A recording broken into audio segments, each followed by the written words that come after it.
My men, my compadres, the Schumer shutdown is a success. We will continue to virtue signal, pillage America, and defend our position with lies. We will not stop until free healthcare is ours. Now is your time, compadres. Eat, drink, and be degenerates.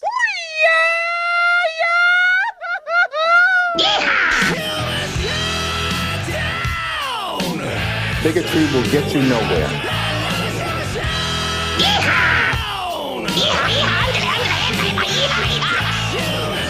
You should call it out for the racist, bigoted thing that it was.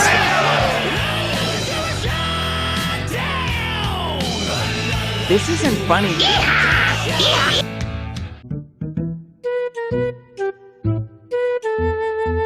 Warning, what you're about to see are liberals acting nuttier than squirrel turds. Pray for them, y'all.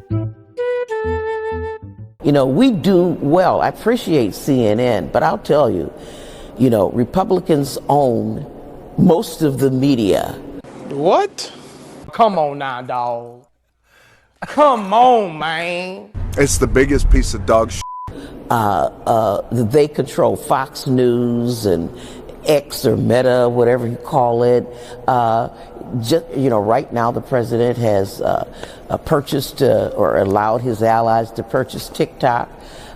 We are hard pressed to get our message out. There's no Antifa. This is an entirely imaginary organization. There is not an Antifa. Huh? Hey, Jim, you said this.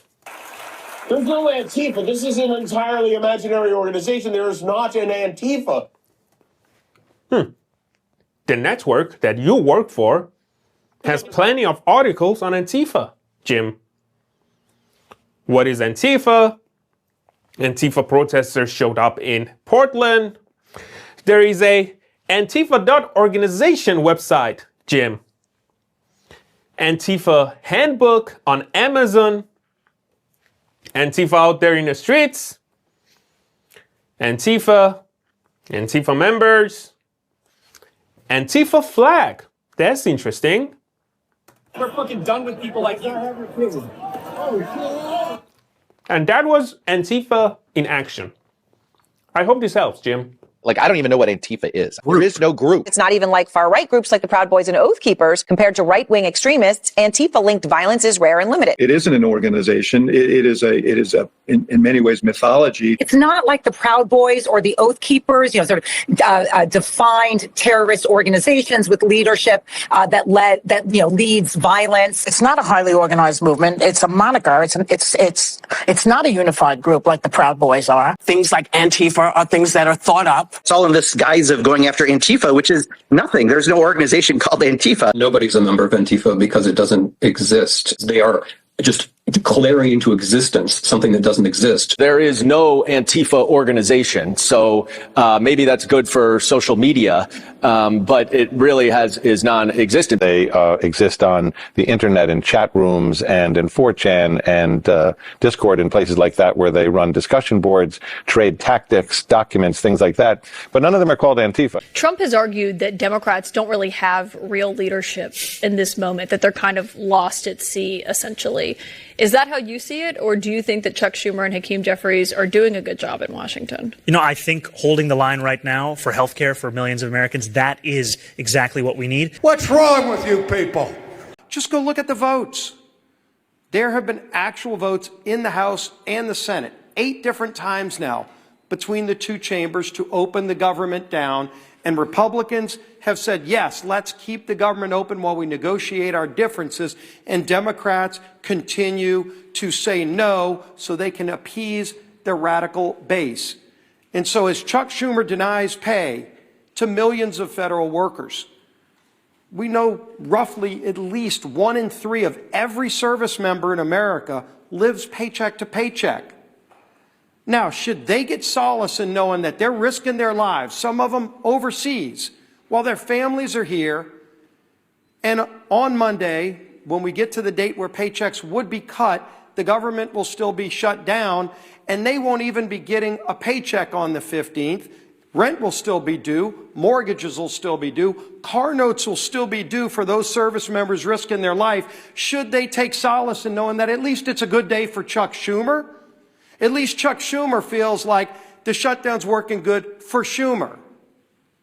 That's not going to give solace to any of those families. Instead, it actually increases the anger of the families all across America who are seeing the real cost of this shutdown. They know who's voting to shut the government down, but now they're feeling direct pain. And the only thing they hear from Democrat leaders that keep voting no is, oh, it's a good day for us because the far left is patting us on the back. Do they really need a participation trophy to feel good about themselves while they inflict pain on millions of people? It's disgraceful. There's clearly a game of chicken going on here, and I think it was expressed in many ways by Senator Schumer in terms of how strategically there is a view among Democrats that the longer you can hold out, perhaps the better chance you have either to get what you want or to push the Republicans into some kind of other place. And my question to you is how you think about that, given the trade-off, of course, which is all of the government workers which are currently being furloughed and not being paid. I think that Leader Schumer and Senate Democrats have taken a strong and principled position for all of the right reasons in the face of this Republican healthcare crisis. Remember, this is something that has been ongoing from the very beginning of this Congress. The largest cut to Medicaid in American history, forcing, we believe, 14 million people off of health care coverage. Your leader, Schumer, was interviewed by Punchbowl News, and he said this about a shutdown that's now about to stretch into another week. He said, quote, "Every day gets better for us," end quote. And it seems he was talking about the politics there. I'm curious what you thought he was talking about and whether you think it's helpful. You know, I wasn't there for that interview, but I know that Chuck feels deeply, as we all do, that this is actually about what's happening to the American people right now. Are you serious? Defense Secretary James Mattis has approved a request from the Justice Department for 21 JAG lawyers to assist in prosecutions of misdemeanor illegal entry cases. Read it again. This Mattis News, 21 JAG lawyers reassigned to help process illegal immigration cases. Will that make a dent in the problem, you think? Okay, crossing the border illegally is not a crime? No, it's not a criminal act. Okay. It's a misdemeanor. Yeah. So misdemeanor is not it's not a criminal act. No, if you get charged with a misdemeanor, that's not a criminal act. Charge at all then, if it's not a criminal act. Because we have different levels of crime. Everything is not the same. So it is crime. No, we have different levels of. I shouldn't say crime, but it's not a crime. You're not breaking the law. You got to stop doing that. You've got to stop doing that. Over the last week, I've literally interacted with over 300,000 plus real Chicagoans who say that it is hate speech for you to evoke the Civil War, to evoke bringing back the Confederacy, to say that law enforcement is a sickness when you yourself have over 150 sworn police officers on your detail. What do you say to these people, and will you ask your 150 sworn police officer CPD detail to stand down if you and your wife Stacy are ever attacked, shot at, or rammed with a protester vehicle?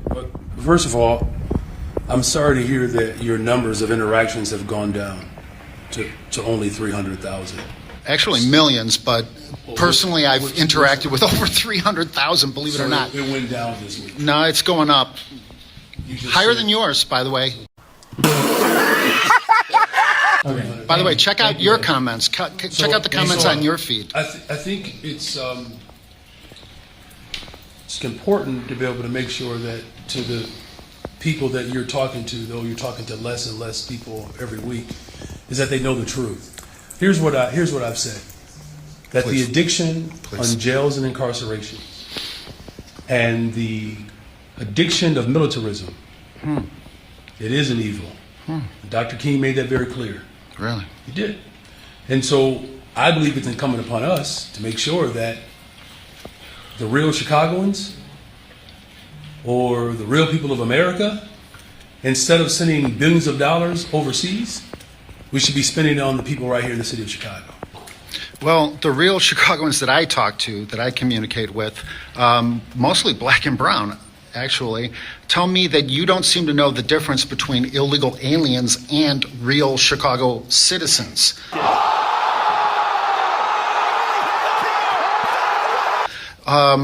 they feel that you are siding with the illegal aliens over them in their communities. And sadly, let's get to the question. Let's get to the question. The real question is simply this. I don't know how to make it any more direct. An illegal alien from Nicaragua grabbed a woman on the north side last week, bashed her head into the sidewalk, knocked her unconscious, and raped her. If that had been your wife, Stacy, would you want ICE to deport her, to deport that illegal alien? Yes or no? Answer the question as a man, not as mayor, but as a man. Would you want ICE to deport that? No? Okay. That's the answer. Me personally, I wouldn't take this level of disrespect. That's the answer for real Chicagoans. Like many of you, I've become increasingly concerned about the rising wave of authoritarianism sweeping the globe. We're seeing politicians target civil society, undermine freedom of the press, weaponize the justice system. Why are you gay? And no one is being spared. Even countries that thought they were immune from wholesale assaults on democracy now understand we're all part of this struggle. You are gay. That's an enormous challenge. I don't want the FBI or the Justice Department. I don't care what party they're in. But if they knock on my door, I don't want to have to worry about whether they're a Republican or Democrat. I think most Americans just want them to follow the law. And that's what Attorney General Bondi and FBI Director Patel are trying to clean up. And of course, as they clean it up, many of my Democratic colleagues say, well, now you're picking on us. No, they're trying to get rid of the bad apples at Justice and at the FBI. Yeah, boy. Things that I see from liberals. I'm on the freeway, right? And I see this Tesla, and you could see the sticker on the back of the Tesla from like a mile back. And I'm like, what does that say? I get closer. Anti-Elon Tesla Club, okay?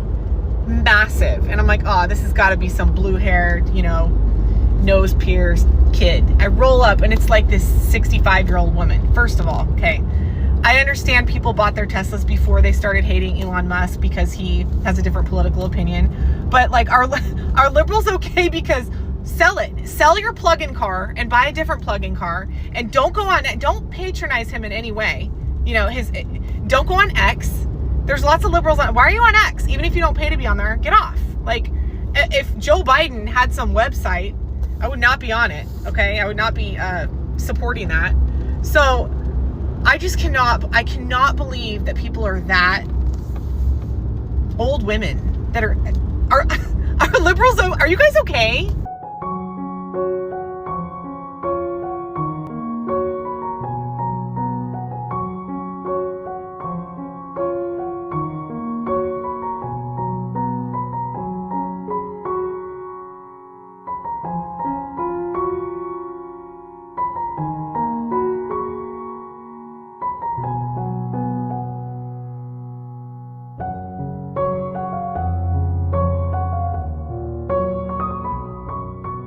Don't forget to hit that like button, subscribe if you haven't already, ring that notification bell so you know every time I post a new video. If you like what I'm doing over here, you want to show a little extra love and support, be sure to check out our website, crownandthread.com. That's where you can grab all the awesome clothes you see me wearing in all of my videos, like this one. It says, he conquered as the lamb, returns as the lion. The Lion of Judah, that would be King Jesus. And these are all handmade by my beautiful wife. We got tons of different designs to choose from, Christian, conservative, sizes ranging from itty bitty extra small to big and hefty 5X for my folks that like to eat. Bunch of different colors. It's all gooder than chicken to me. Of course, I'm biased though, but I'm sure we've got something that you look great rocking or that'll make an awesome gift for someone you love. We also sell some pretty sweet woodworking pieces made by my father-in-law, crosses, hearts, charcuterie boards.